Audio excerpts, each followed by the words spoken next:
Welcome to Lawyers in the House with Motley. Wish you had a lawyer in the family? Now you do. Here's your host, Veronica Waters. Welcome, one and all, to the House, Lawyers in the House on WSB with Veronica Waters, me, your host, and two very special guests joining us today. I'm so happy that you're with us. I really believe that you're going to come away from this show feeling warm and fuzzy and maybe thinking about how you can make the world a better place. The author Neil Gaiman wrote, "It may help to understand human affairs to be clear that most of the great triumphs and tragedies of history are caused not by people being fundamentally good or fundamentally bad, but by people being fundamentally people." For National Teen Driver Safety Week, we're turning the spotlight on one little person, a 9-year-old girl, on her life, her family, and the way that tragedy can not just become a triumph, but a transformation. Now let's get some very special introductions in here. Let's start off with a familiar face that you know and love and remember well. Say good morning and hello and good afternoon to Jenny Hardy, who is the director of I Ride Safe at Montlick, one of Montlick Injury Attorney's many community service and public safety programs. Jenny, tell us a little bit about I Ride Safe and its mission. Thanks for having us back. I Ride Safe is a very near and dear and important program to Montlick. It is our public service program that has a whole focus on keeping families and kids safe on the roads. And in the website, iridesafe.com, it is chock full of videos and guides and everything that caregivers and families can find in how to keep their children safe in car seats and booster seats, and teen drivers and even adults on how to keep them safe on the roads. Yes, and tell us a little bit, just remind everyone about your journey. I always like to, as we talk about turning near tragedies even into triumphs, a very personal thing led you to Montlick and to your own sort of transformation in the state of Georgia. Yes, so our family was involved in a car crash 20 years ago, and it was in a tiny little rural road in South Georgia, and it was involving with a logging truck, and our crash was actually classified as a hit and run because they never found the logging truck after the crash. And our youngest daughter, Madison, took the brunt of the impact. But fortunately, both of our girls were riding in booster seats. And that, at the time, a $15 booster seat saved our daughter's life. But at the time, Georgia did not have a booster seat law on the books. And had we been following the law at the time, in all likelihood, from all that the experts and the physicians told us, Madison probably would not have survived our car crash. And once I learned that, and we kind of got Madison put back together again, I felt led that I needed to make a difference. And I needed to do what I could to protect other children and other families. And I worked down at the state capitol to push for what now is dubbed Madison's booster seat law, and passed the law so that Georgia's children are protected. And we did it in a couple of different stages, but now the law protects children up until the age of 8 to be required to ride in a booster seat. I love that. And I remember the very first time that I met Jenny, I was sort of wowed to know, actually be meeting the person who was the mom behind the Madison's booster seat law, because as a journalist, I had reported on it, but I didn't know anything about, you and your story. And I just remember looking up at her because she's like 6 feet tall and thinking, oh my gosh, this is like I always like to say, not all heroes wear capes. So kudos to you. Thank you. And sitting next to Jenny and in the house with us today is a new guest to the show. But if you are if you've got your ear to the ground about children, teen safety, and distracted driving, you may already know her as well. Her name is Natalie Baccio, and she's a good friend of Jenny Hardy. She's someone I've met and have come to admire greatly. She's a mother. She's an activist. She's a warrior and a visionary. Natalie, tell me a little bit about you. Well, thank you, first of all, for this honor of being here and sharing this time with you all this morning. I grew up in West Virginia originally. My husband and I moved here. We lived in Savannah for a few years, New Mexico, and then moved back to Georgia in 2005. And we always, kid that we're not going to move or live anywhere else because we had a child in every city that we lived in. So we were finished when we moved back here. But I'm a registered nurse. I used to be a surgical nurse in Savannah, and stopped working when our oldest daughter was 1, so I could be there for them and raise them. And thankfully, we were able to achieve that. And we have three daughters. Our oldest is now 22 and working at Emory University in the Winship Cancer Center.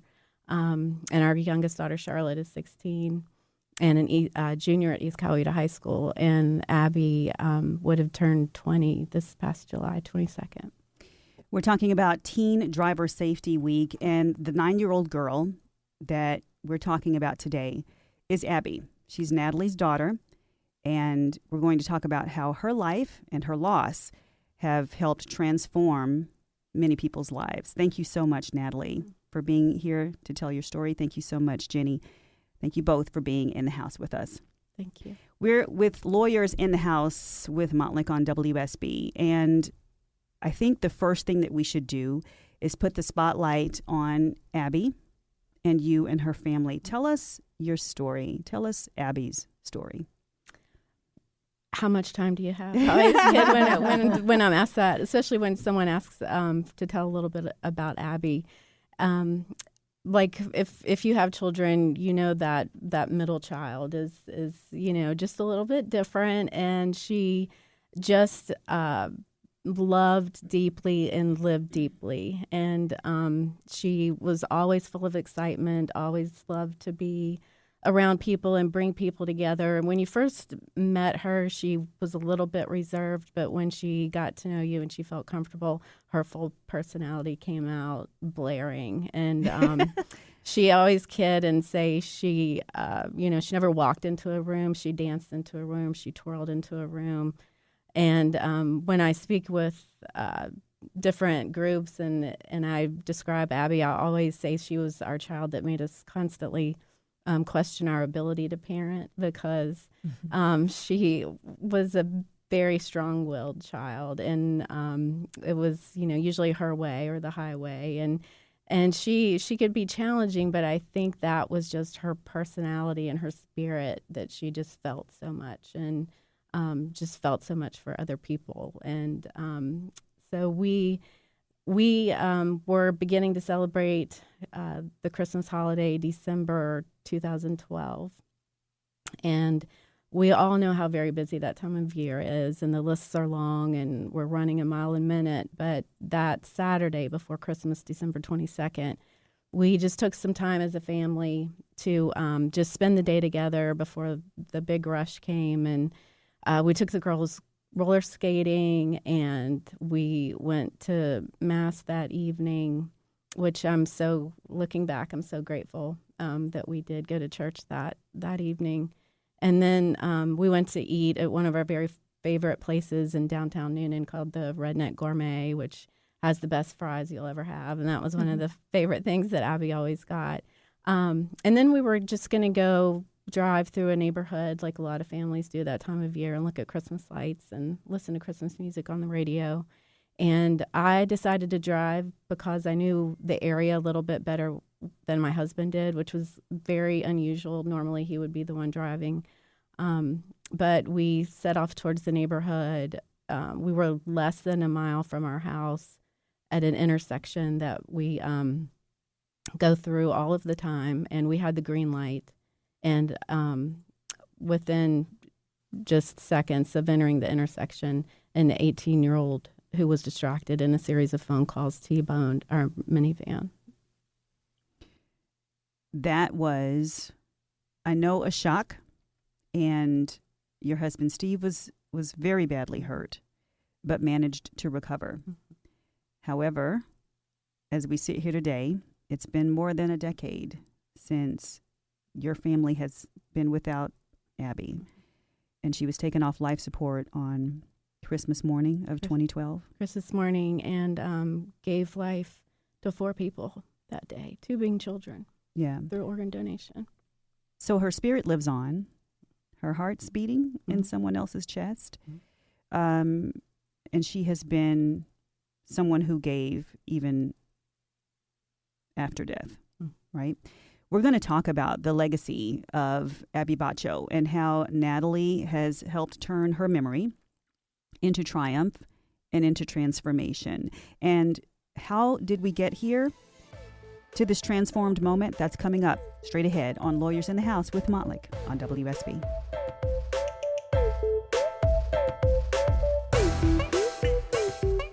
You're listening to our podcast, Lawyers in the House with Montlick. Join us 8 a.m. every Sunday if you want to listen live on 95.5 WSB. Welcome back to Lawyers in the House with Montlick on WSB. I'm Veronica Waters here with special guests Jenny Hardy, director of I Ride Safe with Montlick Injury Attorneys, and Natalie Baccio, the president of the Abby's Angels Foundation. We are talking about the life and death and transformation that Abby's life, Natalie's daughter, brings to the state of Georgia and to people beyond our state lines after tragedy became triumph. Tell me a little bit about how you two met. You were dealing for a while with the aftermath of that horrific crash, Natalie. Yes, my husband, his injuries, he was in a medically induced coma for six weeks, and took, a great deal of time to recover after that. But thankfully, he's a walking miracle. No one would know he was in the condition that he was in if you saw him today. And then also we had all of the legal proceedings after with the driver. He was 18, and the way Georgia law is written, he was charged with a misdemeanor and only had work release was what his sentencing was. So he would work during the day and then go to the jail at night. So there was a lot. Yes, there was After a lot. slamming into your car, Yes. killing your daughter, critically injuring your husband, Yes. he was cited with a misdemeanor Yes. citation. Yes. What happened with him later? I know that you followed his case for a while. We did. We went to the his sentencing and just shared with him that, about Abby and how we hoped that this tragedy that happened in his life also that would change the course of his life and his decisions moving forward. And we gave him one of our Abby's Angels bracelets, but unfortunately 2 years later he was also involved in an alcohol influenced wreck and killed his girlfriend. Natalie Baccio and Jenny Hardy, I know that you met under the Gold Dome here in Georgia, right? We did. Mm-hmm. We did. As Natalie said, their crash was 100% preventable. That 18-year-old did not need and should not have been using his phone when he was driving, which was what led us both to the Gold Dome to help push for the hands-free Georgia law in 2018. And Natalie, along with many other families who suffered the worst, loss of a loved one due to a distracted driver, is what led us to meet one another. And that's, what caused us to meet and have our relationship and to push and to have the success of the hands-free Georgia law. 2 warrior activist moms here on Lawyers in the House with Montlick. Coming up, we'll talk about the hands-free law here in Georgia and Abby's Angels. Stay with us. You're listening to our podcast, Lawyers in the House with Montlick. Join us 8 a.m. every Sunday on 95.5 WSB. Welcome back to the house. Lawyers in the House with Montlick on WSB. I'm Veronica Waters here with two very special guests. Jenny Hardy, the director of I Ride Safe with Montlick, one of the firm's many community service programs, and Natalie Baccio, who's the president of Abby's Angels Foundation, and telling us a little bit about her daughter's life and death. The National Highway Transportation Safety Administration says in 2012, there were 3,328 people killed and an estimated 421,000 injured in motor vehicle crashes involving distracted drivers. One of those killed in 2012 was 9-year-old Abby Baccio. And we're talking today about how Jenny and Natalie became friends under the Gold Dome, both moms on a mission. Now, if you missed any of the beautiful moments that we had in the first half of the show, remember that you can find us on all platforms social at Montlick Law, and look for us on your favorite podcast platform. Just subscribe to Lawyers in the House, and you can hear every new episode as soon as it comes out. It'll hit your inbox. Natalie and Jenny, tell me about that journey to the hands-free law and how you two worked together and became such friends out there lobbying lawmakers under the Gold Dome.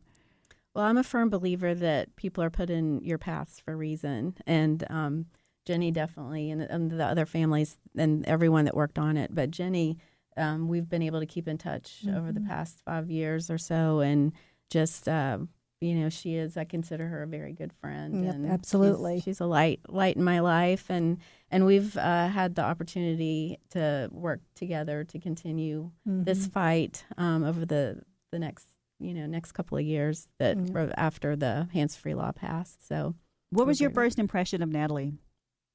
Oh, well, Natalie is, she is small but mighty.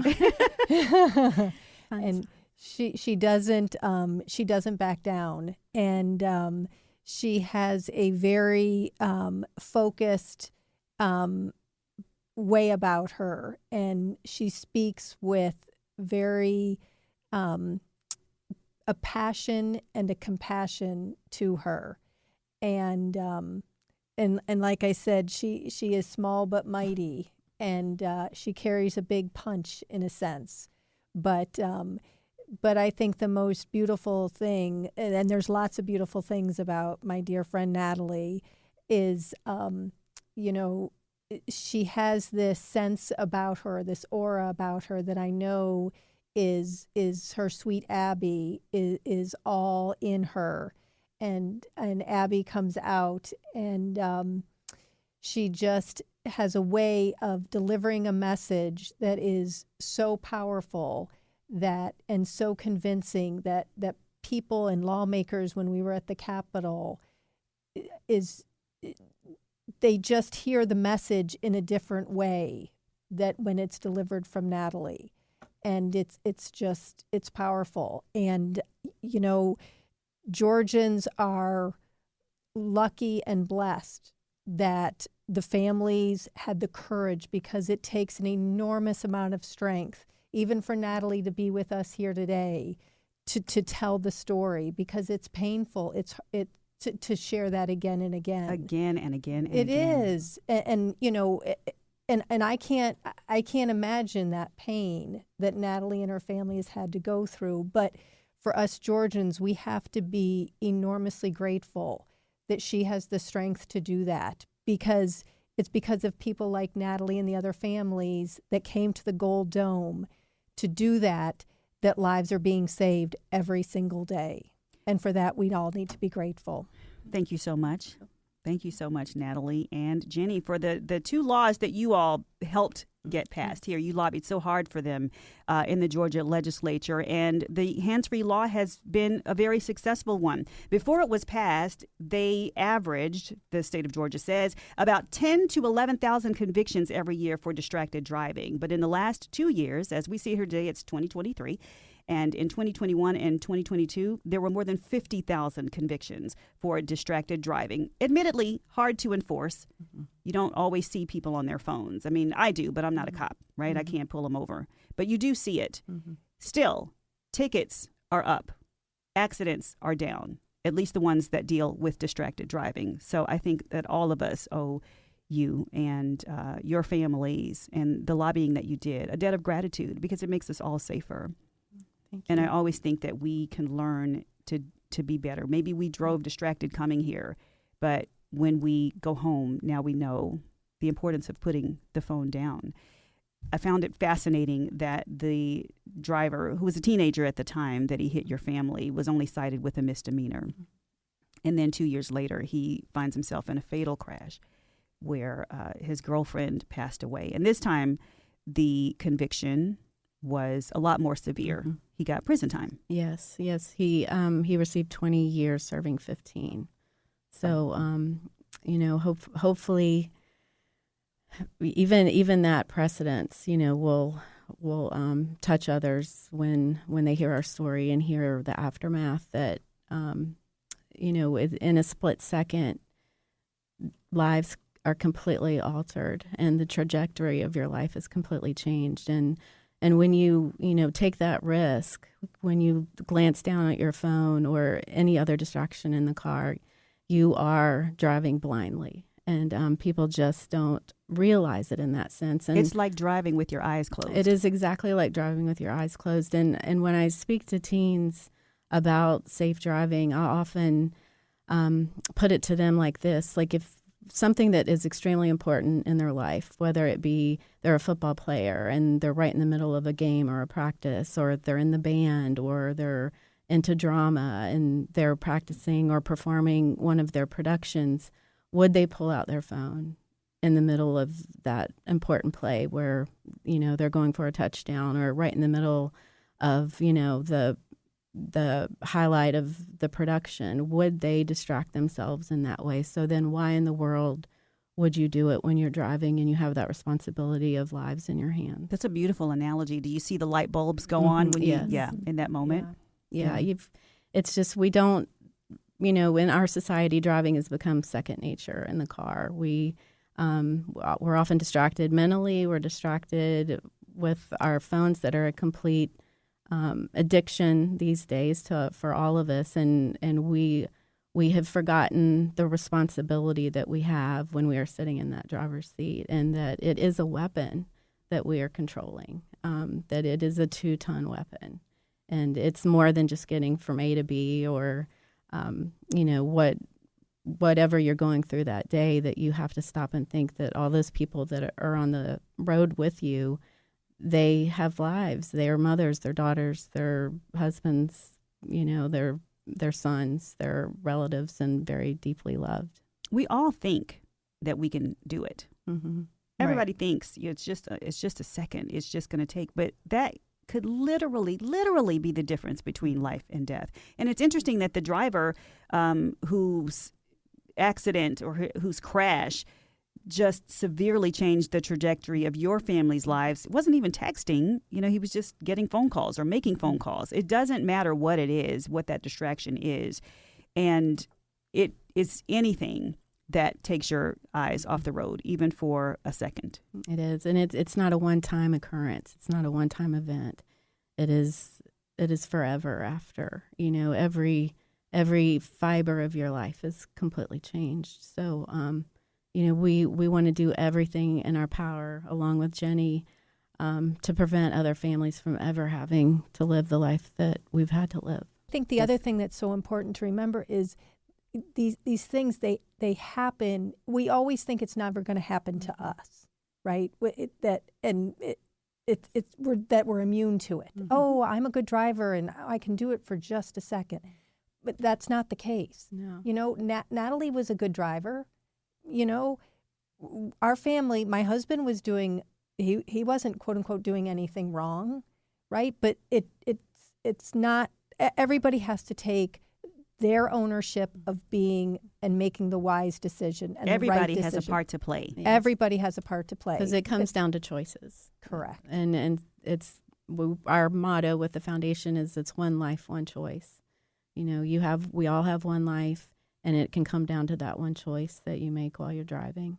9-year-old Abby is the namesake of Abby's Angels, and I would love to hear something about the great work of the foundation. Tell me a little bit about how it makes a difference. What do you all focus on there?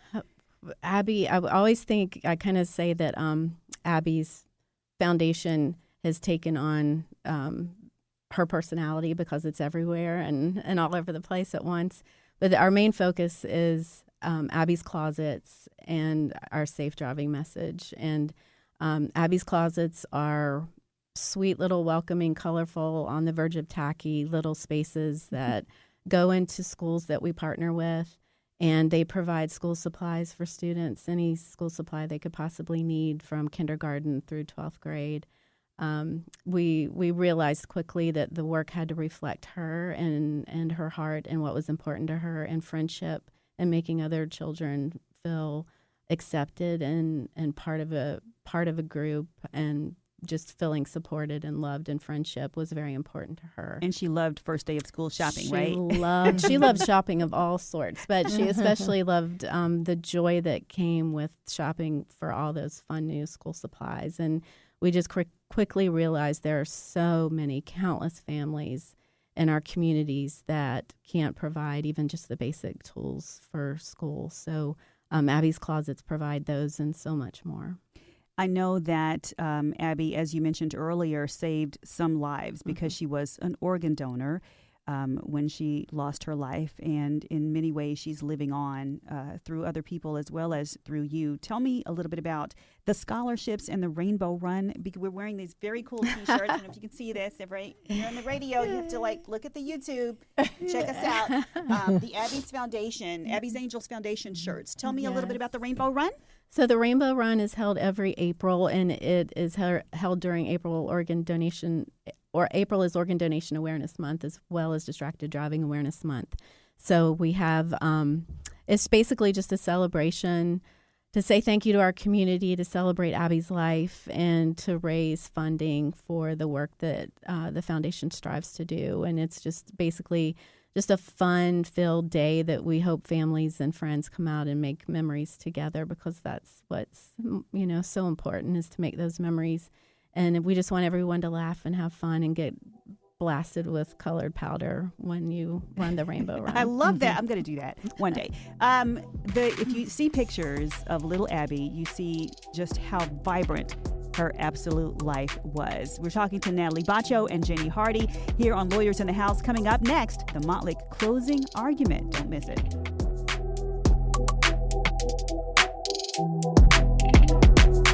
You're listening to our podcast, Lawyers in the House with Montlick. If you want to listen to our radio show live, you can hear it every Sunday, 8 a.m. on 95.5 WSB. Welcome back to Lawyers in the House with Montlick on WSB. I'm Veronica Waters here with Jenny Hardy from Montlick Injury Attorneys, the director of I Ride Safe, and Natalie Baccio, who is the president of the Abby's Angels Foundation. You've been waiting for it. The Motley closing argument is here. Jenny and Natalie, take it away. So we are here to recognize National Teen Driver Safety Week and the importance of driving home the message to our teens and their families and caregivers on the importance of teens and educating them on the responsibility that they have behind the wheel each and every time they go on the road to drive, and what power and influence they have and the choices they have to make to keep the road safe and to keep their riders safe in their vehicles, as well as other people on the road. Yes, and if it's held the third week of October every year, it's a National Awareness Week, and it's a week that most people don't know exists. And when you think about it, we're all taught about Red Ribbon Week and the awareness for drug awareness when we're in school, which is very well deserving. It is most definitely deserving. However, there are some, populations of children or teens that may never get approached about the subject of drugs or to be exposed to drugs, but we are all going to drive or be passengers or pedestrians for that matter. And we just feel if we begin sharing a positive preventative message with the teens, the ripple effect that can create, and they can become, even safer adult drivers, and just help us share that message. And one way we do that also is we partner with Fear This for Life, or Teen Vehicle Operations Course, which is a class that was founded by Woodrow Gaines. It's taught here in the metro Atlanta area. It's a phenomenal class that teaches teens accident avoidance skills. We fund it monthly in Coweta County, and we believe so much in what this class can do and what it teaches that we award 5 $1,000 college scholarships to graduating seniors who have just taken the class. And if they just can express their dedication to helping us share this safe driving message among their population, because peers listen to peers.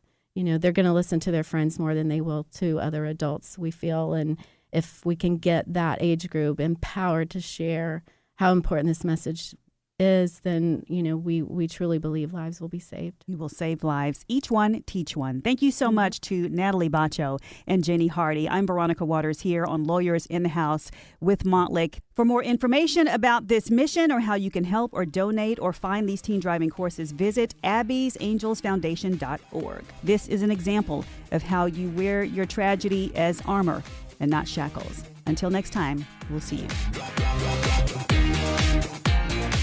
You're listening to our podcast, Lawyers in the House with Montlick. Catch us live every Sunday, 8 a.m. on 95.5 WSB.